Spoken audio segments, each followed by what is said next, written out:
نحمده ونصلي على رسوله الكريم أما بعد فأعوذ بالله من الشيطان الرجيم بسم الله الرحمن الرحيم آج انشاءاللہ تعالی بإذن اللہ ہم لفظ با لفظ ترجمہ القرآن کے سلسلے میں سورۃ البقرہ کی اگلی آیت کریمہ آیت نمبر 246 کے بارے میں جانیں گے۔ بسم اللہ الرحمن الرحیم الم تر الی الملأ من بنی اسرائیل من بعد موسیٰ، کیا تم نے نہیں دیکھا؟ بعض اوقات اس کا مطلب دیکھنے کے معنی میں ہوتا ہے، بعض اوقات جاننے کے معنی میں کہ کیا تم نے نہیں جانا، کیا تمہیں نہیں معلوم، کیا تمہیں نہیں پتا۔ کیا تم نے موسیٰ علیہ السلام کے بعد بنی اسرائیل کے سرداروں کو نہیں دیکھا؟ اذ جب قالو انہوں نے کہا لنبیٍ نبی سے، لہم ان کا یا اپنا دونوں طرح سے ترجمہ کر سکتے ہیں، جب انہوں نے اپنے ایک نبی سے کہا ابعث لنا ہمارے لیے مقرر کرو ملکن ایک بادشاہ، نقاتل ہم لڑیں فی سبیل اللہ اللہ کے راستے میں۔ جب انہوں نے اپنے ایک نبی سے کہا ہمارے لیے ایک بادشاہ مقرر کرو کہ ہم اللہ کے راستے میں لڑیں، قولا اس نے کہا، ان نبی نے کہا حل عصیتم اس کے کئی معنی ہیں، امید ہے، ہو سکتا ہے،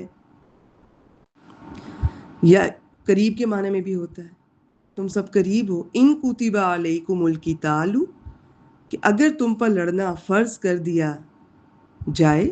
اللہ تقاتلوا تو تم نہ لڑو، قالوا انہوں نے کہا وما لنا یہ ما استفہامیہ اور ہمیں کیا ہے، اللہ نقاتل فی سبیل اللہ کہ ہم اللہ کے راستے میں نہ لڑیں، وقد حالانکہ تحقیق یقیناً اخرجنا فعل ماضی مجہول پہلا حرف پیش والا، ماضی کے مجہول ہونے کی ایک ہی علامت ہوتی ہے، حالانکہ تحقیق ہم نکالے گئے اور یہ ہمیں نکالا گیا من دیارینا اپنے گھروں سے، و ابنائینا اور اپنے بیٹوں سے، فلما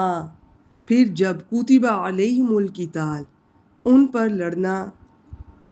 لکھ دیا گیا، فرض کر دیا گیا، تولو یہ لفظ کئی معنی میں پہلے بھی آپ سے شیئر کرتی رہی ہوں، اور یہاں پر اب یہ منہ موڑنے کے معنی میں یا پھرنے کے معنی میں، تو وہ پھر گئے یا منہ موڑ گئے، الا قلیلا منہم مگر یہ سوائے ان میں سے چند کے سوا، یا تو ان میں سے بہت تھوڑے لوگوں کے سوا سب پھر گئے، واللہ اور اللہ علیم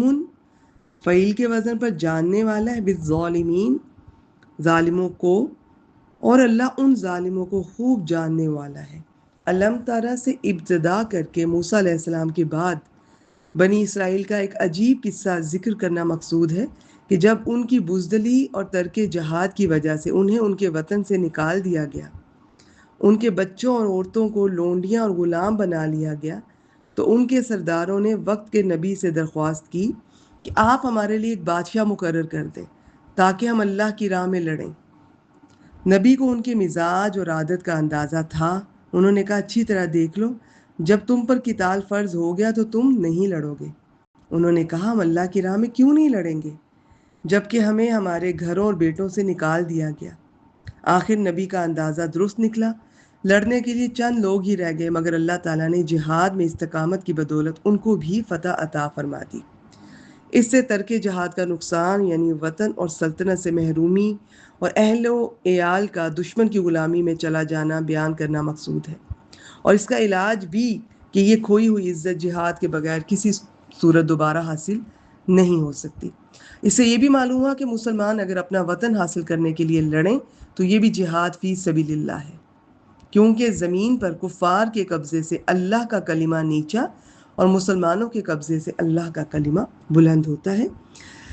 جی یہ اس کا ایک ترجمہ ایک بار پھر آپ سے شیئر کر دیتی ہوں. یہاں سے یہ نیا مضمون شروع ہو چکا ہے جو اگلی کئی آیات میں ہم دیکھیں گے انشاءاللہ تعالی. کیا تو نے موسیٰ کے بعد بنی اسرائیل کے سرداروں کو نہیں دیکھا جب انہوں نے اپنے ایک نبی سے کہا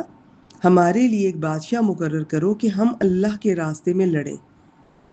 اس نے کہا، نبی نے کہا، یقیناً تم قریب ہو یا ہو سکتا ہے کہ اگر تم پر لڑنا فرض کر دیا جائے تو تم نہ لڑو. انہوں نے کہا اور ہمیں کیا ہے کہ ہم اللہ کے راستے میں نہ لڑیں، حالانکہ ہمیں ہمارے اس واؤ کو واؤ حالیہ بنا لیں اگر حالانکہ کے ساتھ آپ ترجمہ دیکھ رہے ہیں نا.